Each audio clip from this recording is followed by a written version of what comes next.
Dan untuk membahas informasi selengkapnya, kami telah terhubung dengan mantan pelatih Timnas Indonesia Aji Santoso dan pengamat sepak bola Fernand Huta Barat atau yang akrab disapa Bung Feve. Selamat malam, Bapak. Selamat malam, Coach Aji, Bung Feve. Selamat malam. Selamat malam juga Mas Aji. Ya, baik, Mas Aji. Sudah cukup lama saya nggak ketemu Bung Feve juga. Ya. Baik, saya ke Coach Aji terlebih dahulu. Coach, Indonesia lawan Yordania bisa menang nggak? Ya, menurut saya semua peluang itu ada. Apalagi kalau pemain-pemain bisa mempertahankan seperti main melawan Australia, saya pikir kesempatan untuk menang masih sangat terbuka lebar. Asalkan satu yang menjadi pemain yang perlu diperhatikan adalah jangan sampai overconfident. Ya, karena kita tahu pertandingan melawan Australia semua pemain tampil cukup baik, ya. Jangan sampai overconfident. Kalau overconfident ini justru akan menjadi bumerang. Menurut saya sangat terbuka peluang untuk bisa mengalahkan Jordania karena pemain-pemain sudah merasa memiliki kepercayaan diri yang tinggi di dua pertandingan, baik ketika pertandingan pertama maupun pertandingan kedua. Saya melihat seluruh pemain anak asuh Coach Sintayong ini memiliki confidence yang cukup tinggi. Tetapi untuk pertandingan terakhir di penyisian grup ini, saya berharap jangan sampai overconfident karena itu akan menjadi bumerang. Segitu Mbak Anisha. Baik, berbicara soal overconfident, saya ke Bung Feve. Sejak memperhatikan pertandingan sepak bola, memang biasanya Indonesia ada permasalahan ketika sudah menang, kemudian pada saat diharapkan kalah. Jadi mentalnya yang kurang tough gitu. Kalau Bung Feve melihatnya saat ini anak asuhan Sintayong apakah lebih kuat secara mental? Ya, kalau saya melihat dari perubahan yang dilakukan oleh Coach Sintayong, saya pikir sangat signifikan perubahannya ya. Secara mental sangat baik, mereka juga bisa menjalankan instruksi dari pelatih sangat baik. Saya setuju dikatakan oleh Coach Aji tadi bahwa tidak boleh berlebihan, tidak boleh overconfidence karena kita tahu sebenarnya yang di atas angin itu, kalau menurut saya Indonesia di atas angin, tapi lebih berat beban Indonesia untuk mencari poin draw-nya itu menurut saya lebih cukup berat. Karena apa? Karena sebenarnya sekarang Jordania ini kan bermain tanpa beban. Mereka nothing tulus. Mereka sebagai underdog yang bagaimanapun mereka bermain pasti akan terbuka, mencari gol, dan mereka ingin mencoba membuka peluang lolos sampai fase berikutnya. Jadi ini menurut saya beban bagi Indonesia sendiri. Bagaimana Coach Sintayong akan meracik strateginya. Paling tidak game plan-nya harus sesuai dengan apa yang diinginkan juga oleh pelatih dan dijalankan dengan baik oleh para pemain.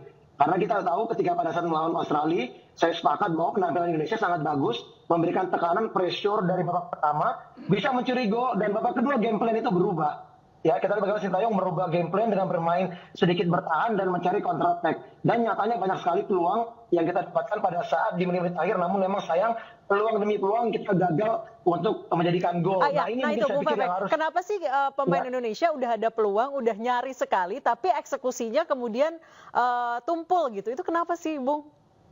Iya, kalau saya lihat mungkin masalah ketenangan juga, masalah umpan-umpan yang mungkin sedikit terlalu kencang sehingga akhirnya tidak bisa dimanfaatkan oleh rekan yang sudah muncul, dan mungkin ini yang menjadi evaluasi bagi Coach Sintayong. Saya yakin ketika mendapatkan waktu jeda libur setelah melawan Australia, tentunya pasti pelatih juga sudah membuat satu simulasi bagaimana para pemain depan juga harus bisa lebih tenang dan sabar melakukan finishing. Karena kita lihat kemarin menang lawan Australia, bola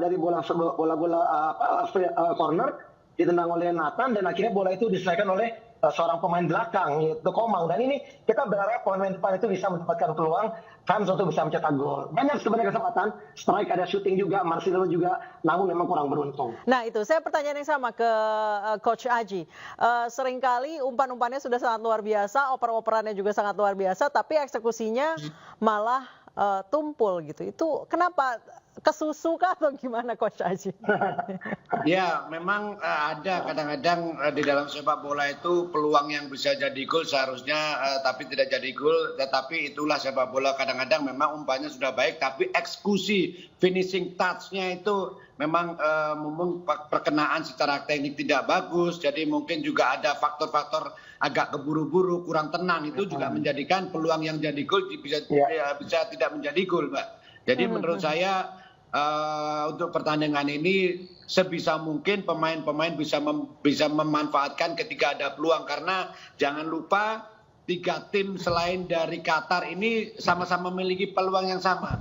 Kalau Indonesia kepingin tidak ditentukan oleh tim lain, ya tidak ada pilihan lain, malam hari ini harus menang. Dan itu kesempatan itu terbuka lebar asalkan pemain paling tidak bisa mempertahankan seperti penampilan ketika melawan Australia dan tidak boleh overconfident. Apa yang dikatakan VV tadi betul, justru mencari draw itu justru akan menjadi beban. Menurut saya Indonesia tidak boleh berpikiran butuh seri aja karena seri belum tentu lolos juga gitu loh. Tapi kalau kepingin lolos memastikan diri untuk masuk ke babak 8 besar tidak ada pilihan lain, kita harus menang.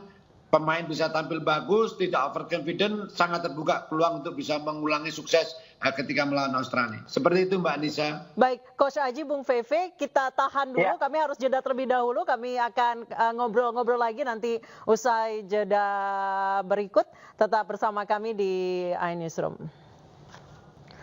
Tim Thailand U23 sempat mengejutkan dengan mengalahkan Irak, tapi kemarin dibantai Arab Saudi 5-0. Nah, sekarang Indonesia kemarin sama mengejutkan dengan menang dari Australia dan sebentar lagi akan melawan Yordania. Jangan sampai kita atau timnas Indonesia bernasib seperti timnas Thailand. Kami akan membahasnya dengan Coach Aji dan juga Bung VV. Coach Aji belajar dari kekalahan Thailand.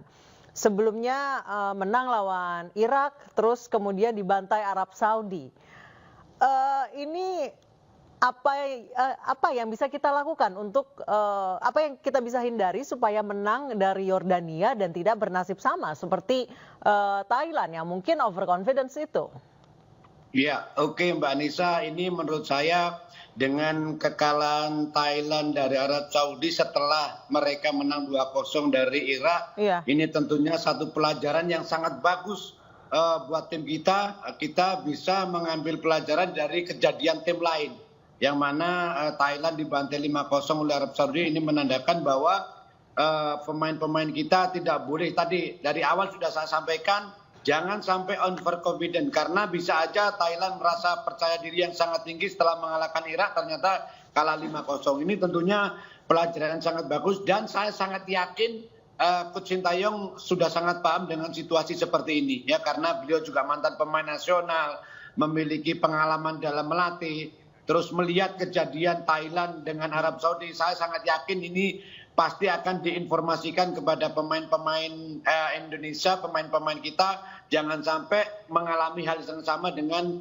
Thailand. Karena itu tadi, kalau overconfident ini akan menjadi bumerang. Tetapi kalau pemain tetap menganggap bahwa tim Yordania juga memiliki peluang yang menang, memiliki kans untuk bisa mengalahkan Indonesia, saya yakin pemain-pemain akan fokus, pemain-pemain akan tidak percaya diri yang terlalu tinggi dan itu akan baik buat tim kita. Jadi menurut saya sangat yakin Coach Sintayong sudah pasti memahami hal ini dan ini sudah diinformasikan kepada pemain-pemain kita. Seperti itu Mbak Nisa. Baik, Bung VV.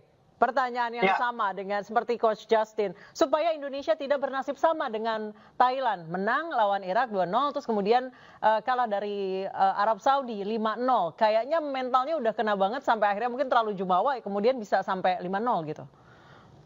Iya, sekarang psikologis yang berbicara bagi tim Indonesia ya. Bagusnya memang Indonesia pertama sekali kalah sama tim tuan rumah. Akhirnya mereka bisa bangkit, mereka bisa menunjukkan bagaimana mentalitas mereka bisa mengalahkan Australia dan berharap bahwa mentalitas itu jika tidak berubah menjadi jumawa seperti itu. Jadi saya setuju yang dikatakan oleh Coach Aji, lagi-lagi kita pikir bahwa mereka ini tidak boleh terlalu overconfidence. Kemenangan ketika melawan Australia, apapun di pertandingan berikutnya melawan Jordania, apapun bisa terjadi. Seperti saya katakan bahwa sebenarnya kalau bisa saya katakan yang lebih tanpa beban ini sebenarnya bagi tim Jordania.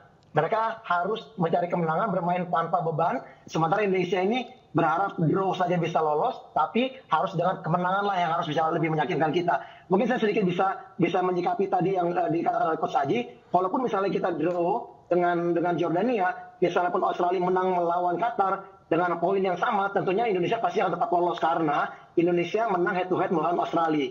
Kita mengalahkan Australia. Tapi bukan itu yang kita harapkan. Kita mengharapkan kemenangan. Jordania ini tipikalnya main hampir sama kayak tim Qatar ya. Tim Timur Tengah ini sama. Mereka pasti akan memprovokasi, memancing emosi para pemain. Kalau pemain kita tidak siap, maka ini akan menjadi bumerang bagi tim kita. Jadi artinya kesabaran, disiplin, tidak terlalu ceroboh di sektor pertahanan, mengurangi banyak kesalahan di sektor pertahanan, dan yang paling utama kembali tidak overconfidence.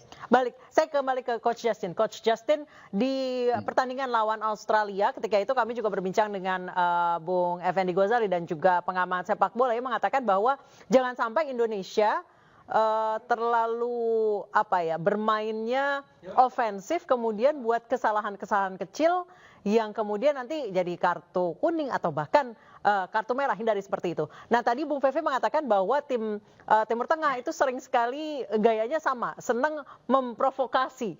Seberapa besar kemungkinan tim Indonesia bisa menghindari itu? Caranya bagaimana, Coach? Ya tentunya dulu itu Mas Haji, bukan Coach Justin. Oh sorry, Coach Haji, sorry. Coach Haji. Sorry Coach Haji, silakan. Ya, jadi memang betul apa yang dikatakan Vivi tadi, Mbak Anissa, ketika melawan Qatar kita juga diprovokasi oleh pemain, juga diprovokasi oleh wasit. Yang terpenting adalah pemain sekarang tidak usah berpikir masalah non teknis. Artinya bagaimana nanti kalau wasit melakukan hal-hal yang tidak adil, melakukan hal-hal yang di luar kewajaran, ya. Artinya pemain-pemain tidak perlu fokus sama itu. Pemain adalah perlu fokus hanya dengan pertandingan. Nah nanti kalau ada provokasi dari pemain, itu memang merupakan salah satu dari taktik strategi. Memang pemain-pemain itu harus ada memiliki sifat licik di dalam lapangan, tapi tidak kasar ya. Boleh itu diperbolehkan. Salah satunya adalah bagaimana memprovokasi mental lawan. Memprovokasi mental lawan itu perlu, Mbak. Tetapi pemain-pemain harus menyadari bahwa itu bagian dari provokasi dan tidak boleh terprovokasi. Jadi pemain-pemain menurut saya, apapun keputusan wasit, boleh protes, jangan berlebihan. Tetapi saya menyarankan untuk pemain benar-benar fokus di pertandingan. Kalau pemain-pemain dengan fokus di pertandingan, saya pikir mereka bisa tampil lebih lepas, tidak memikirkan hal-hal yang lain. Itu yang akan berdampak positif buat tim kita. Soal kesabaran di lapangan. Kalau pemain Indonesia, rata-rata orang Indonesia kan emang sabar-sabar ya gitu Coach Haji. Kalau misalnya pemain naturalisasi ini gimana cara menyamakan level kesabarannya dengan pemain Indonesia?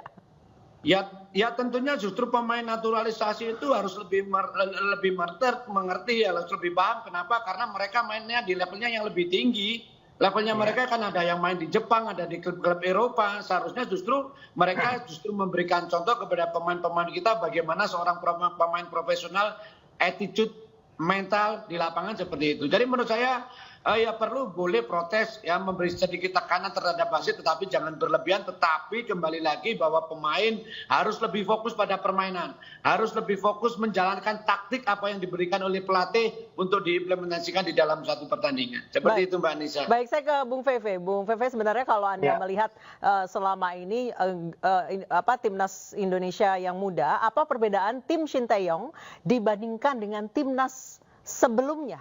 Kayaknya stabilitasnya lebih terjaga ya, stabilitas mentalnya. Galak banget apa gimana Shin Tae-yong? Enggak, kalau saya melihatnya seperti gini Mbak Anissa ya. Sekarang ini kan pemain yang ada di tim nasional U23 ini kan hampir banyak juga yang bermain di tim nasional senior kita. Jadi artinya mereka ini sudah mempunyai pengalaman experience yang selama dipegang sama Shin Tae-yong dengan tingkat disiplin yang sangat tinggi, tentunya pasti akan banyak sekali perubahan dan itu jelas terlihat kok. Makanya mungkin saya berharap ini Mas Haji juga sepakat bahwa sebenarnya sekarang ini psikologis war buat pemain, perang psikologis buat mereka. Karena ketika mereka bisa menjaga, bisa menahan psikologis temperamen yang berlebihan, saya yakin di pertandingan lawan Jordania mereka akan mendapatkan hasil sangat positif juga untuk bisa memberikan kemenangan buat Indonesia. Tapi kalau misalnya begitu terpancing dengan provokasi, terus kita juga begitu gampang untuk melakukan protes dan melakukan pelanggaran yang berbahaya paling tidak di area kotak penalti, itu juga bisa memicu masalah bagi gawang Hernando. Jadi saya berharap Indonesia tampil di malam hari nanti justru malah mempunyai penampilan yang lebih tenang, lebih rileks, dan mereka lebih disiplin dibandingkan pertandingan-pertandingan di 2 match sebelumnya. Baik, saya kembali ke Coach Aji. Coach Aji, saat ini timnas U23 banyak diisi oleh pemain timnas senior. Apakah ini salah satu strategi Shin Tae-yong juga supaya U23-nya ini lebih matang? Ya, itu mungkin saya sangat yakin itu bagian dari program Coach Shin Tae-yong jangka panjang ya. Artinya Coach Shin Tae-yong memasukkan pemain-pemain muda ke senior dan memang pemain-pemain muda dibawa ke senior ini memang layak seperti Rizky Ridho, Nando itu memang sangat layak untuk di tim nasional senior dan ini akhirnya apa? Dampaknya positif membawa mengangkat mental-mental bahwa pemain-pemain senior ini menginfluen pemain-pemain usia 23. Karena apa? Karena itu tadi apa yang dikatakan VV, bahwa pemain-pemain usia 23 ini adalah banyak pemain-pemain dari senior. Apalagi kita tahu pemain-pemain senior ini untuk saat ini memiliki prestasi yang sangat bagus, dilatih oleh Coach Sintayong. Artinya itu akan berdampak kepada tim yang di bawahnya, Mbak. Jadi menurut saya memang ini bagian dari taktik strategi Coach Sintayong untuk bisa meningkatkan kualitas mental pemain di pertandingan internasional. Seperti itu. Nah, Bung Feve, kalau Anda melihat seberapa besar potensi pemain muda Indonesia kalau kita bandingkan dengan negara Asia Tenggara lain atau negara Asia deh setidaknya kalau cakupan lebih luas? Kalau saya melihat sekarang di eranya Sintayong, tentunya ini sangat signifikan perubahannya ya. Kalau kita melihat seperti ini, Indonesia sebenarnya banyak sekali talenta-talenta muda sebenarnya yang bisa lebih mempunyai progres bagus, ditambah dengan mungkin penanganan juga program-program latihan yang sangat bagus dan juga sangat tertata dengan tujuan yang diharapkan ke depannya. Dan ini saya sepakat juga dengan kata Mas Aji, ini memang ini memotong beberapa regenerasi di tim nasional Indonesia dengan banyak memainkan para pemain muda ini tentunya memang untuk supaya jangka panjang tim nasional kita ini mempunyai karakter dan mempunyai tingkat permainan yang terus berkembang, terus bertambah, ditambah dengan pemain-pemain yang kita lihat di naturalisasi dan sesuai dengan kebutuhan yang diinginkan oleh Coach Sintayong, tentunya juga hasilnya sangat positif. Makanya kalau kita melihat dari hasil yang sekarang ini didapat oleh tim nasional Indonesia, tentunya kita harus terus tetap memberikan dukungan dan support. Semoga tim ini terus bisa berkembang dengan baik. Karena kalau kita lihat sekarang apa yang dilakukan oleh Sintayong dengan tipikal permainan Indonesia yang berbeda, menurut saya berbeda juga dengan yang dulu, berani percaya diri memainkan bola-bola pendek, tidak terlalu banyak memainkan bola-bola long. Ini menurut saya ini salah satu mungkin juga karakter tipikal Villanueva yang memang yang diharapkan oleh program dari PSSI sebelumnya. Dan ini semakin terlihat gitu loh, semakin terlihat kental di eranya Sintayong. Nah, Bung Feve, berbicara soal kontraknya Sintayong yang masih belum jelas diperpanjang apa enggak, menurut Bung Feve perpanjang atau tidak nih? Nanti saya juga tanya ke Coach Aji.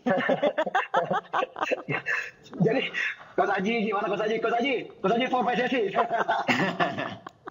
Jadi kalau menurut saya begini, bagaimanapun juga evaluasi itu pasti akan ada di tangan dari PSSI sendiri. Apapun hasilnya tentunya Sintayong sudah memberikan satu perubahan yang sangat baik, sangat signifikan, dan juga kalau kita lihat juga para netizen juga memberikan support dukungan kepada Sintayong. Tapi yang namanya profesionalisme bagaimanapun juga ke depannya, misalnya pun juga tidak dengan Sintayong lagi, tentunya pasti akan ada harapan bahwa pelatih yang akan melanjutkan tongkat estafet dari Sintayong ini mempunyai juga karakter berkualitas mungkin yang tinggal melanjuti saja apa yang sudah dilakukan Sintayong agar lebih baik lagi. Tapi kalau misalnya Mas Sintayong dianggap bisa memberikan yang positif buat tim nasional dengan hasil apalagi nanti sampai lolos misalnya ke semifinal, ini artinya Sintayong sudah memberikan satu rekor baru buat Indonesia dan tentunya sangat layak untuk dipertahankan. Menurut saya begitu. Baik, Coach Aji silakan. Perpanjang atau tidak nih, Coach? Ya, kalau saya jawabnya simpel aja, Mbak. Apalagi saya juga kebetulan profesi saya juga seorang pelatih. Apapun hasil yang ada di AFC usia 23 ini, kalau melihat selama Coach Sintayong melatih timnas kita banyak sekali perubahan. Sekarang bisa dikatakan untuk sementara ini kita bisa mengatakan bahwa Indonesia sekarang di Asia Tenggara ini bisa dikatakan nomor 1. Saya sangat yakin keputusan apapun, hasil apapun di Piala AFC U23 ini menurut saya tetap akan diperpanjang. Karena kalau menggantikan Coach Sintayong banyak sekali resikonya, Mbak. Salah satunya sekarang permainan yang sudah mulai terbentuk ini tentunya setiap pelatih kan memiliki cara berlatih yang berbeda-beda.